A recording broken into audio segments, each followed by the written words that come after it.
السلام علیکم. جی فرمائیے. مجھے مفتی صاحب سے رائے لینی تھی اور تھوڑی سی ہیلپ چاہیے تھی مجھے ان کی اس معاملے میں کہ میں شادی شدہ ہوں پچھلے 3 سال سے، لیکن میں جہاں پہ جاب کرتی ہوں وہاں پر مجھے کوئی اور پسند ہے. آلدو میرے جو ہسبینڈ ہے انہوں نے کسی قسم کی مجھے کوئی تنگی نہیں دی ہوئی، کچھ کیا ہوا نہیں ہے، فائنینشلی بھی انہوں نے بہت اچھا رکھا ہوا ہے. لیکن کیونکہ دفتر میں ہمارا اتنا ٹائم ساتھ میں گزرتا ہے تو مجھے کوئی اور جو ہے ان کی طرف میرا دل جو ہے وہ بہت زیادہ جو ہے وہ جاتا ہے. تو مجھے یہ پوچھنا تھا کہ کوئی اس طرح کر کے مجھے وظیفہ بتا دیں کہ میں ان کا دل بھی نہ توڑوں اپنے خاوند کا، اور ان سے میں علیحدہ ہو جاؤں اور شادی کر لوں ان سے جس کو میں پسند کرتی ہوں. تو اگر میری اس معاملے میں کوئی وہ ہیلپ آؤٹ کر دیں. ٹی وی گھر کی 4 دیواری میں بہت اچھی لگتی ہے. وہ ٹی وی میں آیا تھا نا، یاد ہے ابھی رمضان میں نا، کچھ سمر ٹی وی تھا، پتہ نہیں کون سا ٹی وی، اس میں کوئی اسکالرز بیٹھے ہوئے تھے. خاتون نے فون کیا کہ میرے شوہر نے مجھے کہا کہ آپ جاب کر سکتی ہو. تو جاب کے دوران میرا آنکڑا ہو گیا کسی بندے سے نا، مجھے وہ وسیم تھا، استغفر اللہ بھائی، کوئی بھی اچھا لگنے لگا.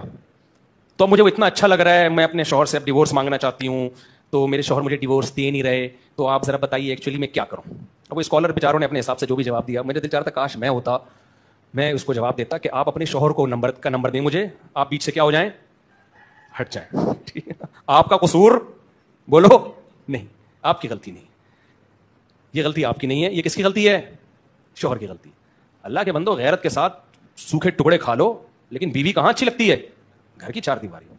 وہ تمہارا انتظار کرے، اس کو پتا ہو کہ بھائی آپ کو بھی کوئی شک شبہ. آج کل ماحول اتنا، میں نہیں کہہ رہا اپنی بیویوں پہ شک کرنا شروع کر دیں جو جاب کر رہی ہیں، شک وقت تو اجازت نہیں ہے اسلام میں، لیکن آپ نے جب اس کو سارا ماحول دے دیا صرف چند ٹکوں کی لالچ میں. لوگ یہ کہتے ہیں کہ ایکچولی دونوں مل کے کمائیں گے تو بھائی یہ بکواس ہے، یہ منجن کسی اور کے سامنے بیچا کرو، یہ انگریزوں سے ہم نے سیکھا ہے.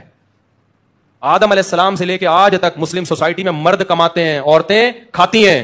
یہی ہماری سوسائٹی کا حسن ہے. کسی گھر میں کبھی قحط نہیں پڑا، بچے بھی پیدا ہوتے ہیں، کھا رہے ہوتے ہیں سارے، اللہ کھلاتا ہے سب کو. بے غیرتی یہ جو ہے نا، شیر کی 1 دن کی زندگی گیدڑ کی 100 سال کی زندگی سے بہتر ہے. غیرت مند غریب کی 1 دن کی زندگی بے غیرت مالدار کی 100 سال کی زندگی سے بہتر ہے. تو اس میں اللہ پہ توکل کرو، اللہ پہ اعتماد کرو. تو وہی بات ہے کہ جب ہوس ہوگی تو پھر غیرت ایک طرف، جب ہوس نہیں ہوتی انسان سر اٹھا کے جیتا ہے. میرے شیخ حضرت مفتی رشید احمد صاحب رحمہ اللہ 60 سال کی عمر تک غربت میں نہیں بلکہ انتہائی غربت میں زندگی گزاری ہے. ہمارے شیخ حضرت مفتی رشید احمد صاحب نے غربت میں نہیں بلکہ انتہائی غربت میں. انڈا کھانے کے پیسے نہیں تھے، فرماتے تھے، لیکن رہتا ایسے تھا لوگ مجھ سے قرضہ مانگتے تھے. کیا مانگتے تھے؟ قرضہ. اور کہا 1 دفعہ میں نے دیا تھا وہ واپس نہیں ملا. کہتے میں نے اس کو جا کے 2-3 دفعہ کہا، کیونکہ گھر کے اپنے حالات کوئی بہت اچھے نہیں تھے، میں نے اسے 2-3 دفعہ کہا بھائی میرے پیسے تو دے. تو ایک دن غصے میں آ گیا، پھر دیے کیوں تھے؟ حضرت کہتے ہیں مجھے اس دن احساس ہوا کہ غلطی اس کی نہیں ہے، غلطی کس کی ہے؟ میری. تبھی حضرت فرمایا کرتے تھے جو کسی کو پیسہ دے وہ بڑا بے وقوف، اور جو لے کے واپس کر دے وہ اس سے بھی بڑا بے وقوف ہے. سمجھ رہے ہو؟ تو اسی طرح وہ جو خاتون نے فون کیا نا، مجھے آفس میں سلیم پسند آ گیا ہے یا کوئی غفار پسند آ گیا ہے، تو یہ اس کا قصور نہیں ہے. قصور بھائی کس کا ہے؟ اس کے ہسبینڈ کا. براڈ مائنڈیڈ بنو. تو براڈ مائنڈیڈ بننے کے یہ سائڈ افیکٹس ہیں، اور یہ تھوڑا براڈ مائنڈیڈ ہے تو اور زیادہ بنو. کوئی بات نہیں بیگم، چلتا ہے سب. وسیم غفار سب ایک ہی جیسے ہوتے ہیں، ٹھیک ہے نا، کوئی مسئلہ نہیں.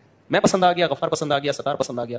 میں اس خاتون کا مذاق نہیں اڑا رہا، لیکن جب اوپنلی یہ چیز بیان کی جائے گی اور اتنا نارمل وے میں اس کو لیا جائے گا تو پھر اتنا تو احتجاج بنتا ہے کہ نہیں بنتا؟ بھائی کوئی کسی کو ہو گیا، چپکے سے آ کے کسی اسکالر سے پوچھ رہی ہے، اپنا مشورہ لے رہی ہے، تو چلو یار غلطی ہو گئی، اس کو سمجھایا جا سکتا. جب آپ اوپنلی یہ چیز شیئر کر رہے ہیں تو اور بھی بہت ساری خواتین ہیں جن کو وسیم پسند آ رہا تھا لیکن وہ اظہار نہیں کر پائی تھی. یہ پروگرام دیکھنے کے بعد وہ بھی کیا کریں گی؟ فوراً کہیں گی ہمیں بھی تو غفار پسند ہے، ٹھیک ہے نا. کہیں گی اس کو وسیم پسند ہے، غفار. کہیں گی مجھے تو ستار پسند ہے. تمہیں کیا پسند ہے؟ وہ کہیں گی مجھے تو سبکتگین پسند ہے. جب کوئی چیز اناؤنس ہو جاتی ہے نا بے حیائی، تو وہ جرم پھر ہلکا بن جاتا ہے لوگوں کی نظروں میں. اس لیے مجھے غصہ آ رہا ہے، ان اسکالرز کو تھوڑا سا سخت لہجے میں جواب دینا چاہیے تھا کہ محترمہ یہ بے شرمی کی کیا ہوتی ہے، کوئی انتہا ہوتی ہے. اور آپ کا میاں بھی تو سن رہا ہوگا نا، اور اس کے میاں کو میں مشورہ دوں گا بھائی فوراً سے پہلے کیا کرو، فارغ کرو. اور یہ بھی میں اس خاتون کو مشورہ دوں گا آپ اپنے میاں سے ڈیورس لے لو. میاں کو بھی چاہیے ڈیورس دے دے، لیکن میاں کو چاہیے ڈیورس دینے سے پہلے وہ یہ کہے کہ دوبارہ واپس آئی نا تو توبہ کا آپشن نہیں ہے، کیونکہ میں لکھ کے دینے کے لیے تیار ہوں وہ دوبارہ واپس آئے گی. کیونکہ ایک شادی شدہ عورت پہ جو بندہ نظریں ڈال رہا ہے وہ کیریکٹر لیس ہے، وہ باکردار نہیں ہو سکتا. وہ as a instrument tissue paper کی طرح اس عورت کو استعمال کر کے دھتکار دے گا، پھر یہ روتی بھی اپنے شوہر کے پاس آئے گی. تو میں اس کے شوہر کو پہلے سے مشورہ دے رہا ہوں کہ آپ اس کو ڈیورس بھی دیں اور کہیں کہ واپسی کا آپشن نہیں ہے. پھر یہ نہیں کہنا کہ مجھ سے غلطی ہو گئی تھی نا. عورت کی سب سے بڑی خوبی ہی یہ ہے، سب عیب اس کے برداشت ہو سکتے ہیں، کام نہیں کرتی برداشت کر لو، ماسی نہیں ہے، تھوڑی بہت زبان کی ہر ایک تیز ہوتی ہے. آج کل کس کے اخلاق ٹھیک ہوتے ہیں؟ اونچ نیچ ہر گھر میں ہوتی ہے، خدمت میں آگے پیچھے ہو سکتی ہے، کوئی مسئلہ نہیں ہے. سب گھروں میں 100% کوئی ٹھیک نہیں ہوتا. لیکن میرے بھائی یہ کہ آپ کے علاوہ آپ کو کسی اور کو پسند کر رہی ہے اور بتا بھی رہی ہے کہ ایکچولی مجھے وہی وسیم آ رہا ہے ذہن میں، کیا کروں اب اتنا زیادہ ہو گیا ہے. وسیم کو تو خوش ہونا چاہیے کہ آپ کو کوئی پسند کر رہا ہے. تو جب یہاں تک نوبت پہنچ جائے نا بھائی، پھر کیا مسئلہ یہ پھر یہ غیرت کا مسئلہ. غیرت مند آدمی نہیں رکھ سکتا. حکیم اختر صاحب رحمہ اللہ تعالیٰ فرمایا کرتے تھے، جو نبی کی حدیث ہے کہ تزوج الودود الولود، ایسی عورت سے نکاح کرو جو تم سے محبت کرتی ہو. یہ صحیح حدیث ہے. فرمایا کرتے تھے کہ عورت جتنی بھی آڑی ترشی ہو جائے، جب تک شوہر سے محبت کر رہی ہے وہ رکھنے کے قابل ہے. جہاں محبت گئی، اب غیرت مند آدمی اس کو یاد نہیں کرتا. مرد کہتا ہے جتنی محبت مجھ سے کرو گی اس سے ڈبل رپلائی کروں گا میں، لیکن پہل کس کو کرنی پڑے گی؟ پہل تمہیں کرنی پڑے گی، کیونکہ مرد سربراہ ہے نا بھائی. اللہ بھی تو یہ کرتا ہے نا کہ جو میری طرف ایک بالش آئے گا میں اس کی طرف ایک ہاتھ چل کے جاؤں گا، جو چل کے آئے گا دوڑ کے جاؤں گا. لیکن پہل کون کرے گا؟ اللہ. نا نا نا نا، اللہ پہل تھوڑی کرے گا، اللہ بڑا ہے، بندہ پہل کرے گا. تو مرد سربراہ ہے بھائی، وہ آدمی ہے. مرد کی غیرت یہ کہ پہل آپ کی طرف سے ہوگی، بیگم کی طرف سے ہوگی. ہاں پھر غیرت کا تقاضا یہ ہے کہ وہ تھوڑی محبت کرے، آپ محبت بڑھا کے دیں اس کو. وہ تھوڑی خدمت کر رہی ہے، آپ اس کا رپلائی بہت زیادہ کریں. آپ جیسے بعض مرد دیتے ہی نہیں نا اس کو، وہ تو غلط ہے. لیکن پہل کہاں سے ہوگی؟ وہ کہہ رہی مجھے آپ سے محبت نہیں ہے اور آپ کہہ نہیں میں تو مر رہا ہوں. ابے تم ڈوب کے مر جاؤ، یہ زیادہ بہتر ہے.